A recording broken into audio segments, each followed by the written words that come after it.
विवेक दीक्षित यहाँ पे पढ़ के गया है। लक्ष्मी करके एक स्टूडेंट थी जिनके पिता का आज तक पता नहीं है मुझे, और मैंने पूछने पे बताया कि इनके पिता है नहीं, हालांकि उनके पिता थे, बट मुझे उन्होंने उस टाइम पे एक आश्वासन दिलाया कि इनका मैं टेक केयर कर रहा हूँ। उस बच्चे से या उनके पेरेंट्स से उसका क्या रिलेशन है मुझे नहीं पता, मगर ऐसे कई बच्चे शशि शर्मा के जो वो लाके यहाँ पे पढ़वाता था, बट उनका फीस किसी का भी नहीं आया था। हाँ, लक्ष्मी का एक फीस उन्होंने हाफ भरा था, हाफ नहीं भरा था। ये एक्चुअली मेन कारण वहीं से, जब इसने हमने उसको फीस का डिमांड किया, उसको पैसा देने के लिए मना कर दिया शशि शर्मा को, तब ये शशि शर्मा ने हमारे पीछे गीता जैन का सपोर्ट लेके हमारे पीछे पड़ गए। मैडम, एक कल वीडियो सोशल मीडिया में वायरल हो रहा था मीडिया कर्मी द्वारा, और उसमें बताया जा रहा था अजीत खींचा जो डॉन बॉस्को स्कूल के संचालक राजेंद्र खींचा का बेटा है, वो कैसा है कि आपके बेटे विवेक दीक्षित को फ्री में पढ़ाया है आपने वहाँ पर, उन्होंने फ्री में शिक्षा दी है। मैं अनीता दीक्षित। मेरा बेटा विवेक डॉन बॉस्को स्कूल में पढ़ा था, ये सही है, लेकिन हमने पूरी फीस भरी थी और 1 साल ही मैंने मेरे बच्चे को वहाँ पे रखा था, क्योंकि वहाँ का जो माहौल था बड़ा गंदा था। वहाँ पे अच्छे घर के बच्चे भी बिगड़ जाएं, इसलिए मैंने मेरे बच्चे को निकाल करके भारतीय विद्यापीठ पंचगनी में हॉस्टल में डाल दिया था। और अजीत खींचा जो है उसको सबका प्रोफाइल चेक करने का आदत है, तो उसका प्रोफाइल मैं बताती हूँ, उसका प्रोफाइल क्या है, वो पूरे खानदान का प्रोफाइल क्या है वो मैं बताती हूँ आपको। जैसे कमलेश है, कमलेश ने 2011 में 4 साल की बच्ची का, मुस्लिम समाज की बच्ची का बाथरूम में विनय भंग करने की कोशिश की थी। और जो अजीत है, इनके पूरे परिवार का तो पूरा लेखा जोखा यहाँ पे है ही। जो भाईंदर वेस्ट में उन्होंने हथियार वगैरह लेकर के एक पुलिस वाले को भी मारा था और हथियार वगैरह लेकर के मारपीट का ये किया था। दूसरी बात ऐसी है कि एक खींचा परिवार का तो इतिहास ऐसा है कि इनके घर में बाप से लेकर बेटों तक सबकी 2-2 बीवियां हैं, सबकी 2-2 बीवियां रखी हुई हैं। जो कमलेश है उसने तो एक लड़की थी उसको रखा था, उसको छोड़ करके फिर एक शादी की, वो छोड़ के चली गई, अब फिर एक शादी की है। ये पूरा खानदान ही ऐसा है। इनकी एक बहू ने तो मेरे पास कंप्लेंट भी की थी, जो दूसरे नंबर का बेटा था, उसने मेरे पास कंप्लेंट भी की थी उसकी बहू ने कि मेरा हस्बैंड दूसरी औरत को लेकर रह रहा है और मेरे को ना पूछता है ना मेरे को देखता है, मेरे को एक तरह से घर में एक नौकरानी बना के रखा है और मैं घर का पूरा कामकाज करती हूँ और मेरा हस्बैंड मेरे पास बिल्कुल भी नहीं आता है। तो ये तो खींचा परिवार का पूरा इतिहास है। वो दूसरों का क्या उंगली उठाएंगे, और हम तो पता नहीं कितने बच्चों को फ्री ऑफ चार्ज पढ़ाते हैं। और जैसे मैं हूँ, शशि शर्मा है, हम तो पता नहीं कितने बच्चों को फ्री ऑफ चार्ज पढ़ाते हैं और साल में कितने बच्चे ऐसे हमारे इससे फ्री ऑफ चार्ज एजुकेशन लेते हैं। आज मैंने मेरे एनजीओ के माध्यम से 750 बच्चों को फ्री ऑफ चार्ज एजुकेशन दिला रही हूँ मैं। तो ऐसा तो उनकी, मेरे को नहीं लगता है कि उनकी कैपेसिटी या उनकी लायकी भी है कि वो किसी को फ्री ऑफ चार्ज पढ़ाएंगे।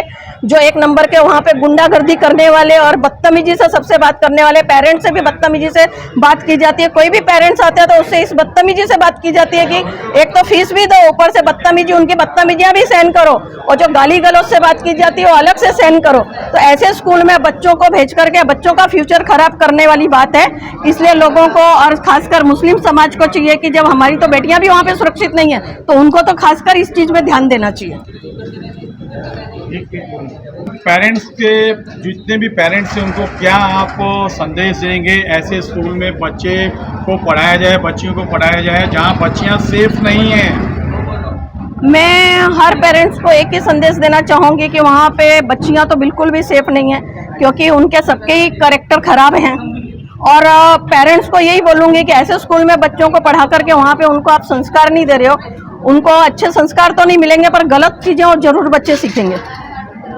खींचा के साथ पढ़ते थे, एक ही क्लास में थे, तो क्या अनुभव है कमलेश खींचा के बारे में? ऐसा अनुभव है कि पहले वो स्कूल में, मतलब जब जो भी बच्चा एडमिशन लेता था, जब वो स्कूल में था तो सब बच्चों की वो रैगिंग करता था। उसने एक ग्रुप बना कर रखा था, ग्रुप के हिसाब से सब बच्चों की रैगिंग होती थी वहाँ पे। तो वो कंप्लेंट हमने खुद ने अजीत खींचा को भी की थी उस टाइम पे। और जो वो बोलते हैं कि हमने पैसा नहीं दिया, तो मेरी माँ ने तो पैसा एडवांस में उनको रोकड़ा पूरा कैश में दिया था। वो तो अगर पैसा हमने नहीं दिया तो आज भी वो चीज़ का प्रूफ बताएं वो, अगर हमने उनको पैसा नहीं दिया गया है। तो ये सब बातें जो उनकी है वो बेबुनियाद बातें हैं। हमने पूरा उनको पैसा दिया है, मैं पूरा वहाँ पे पैसे से पढ़ा हूँ, उन्होंने कुछ फ्री में मुझे कोई सेवा नहीं दी है किसी प्रकार की। तो ये सब गलत बातें हैं और लोग किसी को फ्री में कुछ भी नहीं देते हैं। आपने उनका कुछ काम किया है? जी हाँ, उनके घर का इंटीरियर मैंने करवाया था पीछे, अभी कुछ टाइम पहले, 1-2 साल पहले। तो वो जो एंड में जो लेबर का मैंने उनको ये बोला था, मैंने बोला मेरी प्रोफाइल के लिए मैं आपके घर का खाली इंटीरियर कर रहा हूँ, तो उसके चलते मेरा कुछ मैं उसमें नहीं रखूंगा, जो भी मेरे लेबर का होगा मैं आपको क्लियर कर देना जो भी होगा। तो उन्होंने लेबर का एंड में पैसा तक पूरा क्लियर नहीं किया, वो मुझे मेरी जेब से करना पड़ा। तो क्या कहेंगे ऐसे लोगों के लिए? ऐसे लोगों के लिए एक ही है कि जो भी है कानूनी तौर पे जो इनके लिए सजा बैठती है वो होनी चाहिए इनके ऊपर. नमस्कार मंडळी, आपण जे आता 2 चित्रफित आपल्या ज्या ह्या चॅनलवरती बघितलात, खरंच मीरा भाईंदर शहरामध्ये विचार करण्यासारखी गोष्ट आहे. मीरा भाईंदर महानगरपालिकेचा शिक्षण विभाग किंवा आपलं जे गृहमंत्री जे पोलीस विभाग आहे, खरंच विचार करण्यासारखी गोष्ट आहे. ज्या संस्थेची पार्श्वभूमी ही गुन्हेगारी आहे, आज ती शिक्षण संस्था चालवते. महाराष्ट्र शासनाचा नियम आहे मुलगी वाचवा मुलगी शिकवा, तेच हिंदीमध्ये आहे बेटी बचाव बेटी पढाव. नक्की त्या संस्थेमध्ये ह्या स्लोगनचा खरेखर हे ब्रीद वाक्याचा वापर केला जातो आहे का? मीरा भाईंदर शहरातल्या लोकांनी ह्याचा विचार करायला हवा. हा कुठला समाजामध्ये तेढ निर्माण करणारी गोष्ट नाही आहे, पण सांगण्याचा विचार आहे की ज्या संस्थेची पार्श्वभूमी ही गुन्हेगारी आहे ती कुठल्या प्रकारे शिक्षण देणार आणि अशा शिक्षण संस्थाच्या मीरा भाईंदरच्या जनतेला गरज आहे का? हे मीरा भाईंदरच्या जनतेने या गोष्टीचा विचार करायला हवा. अधिक बातमीसाठी आपण पात्र लोकसेवा लाईव्ह बातमीपत्र.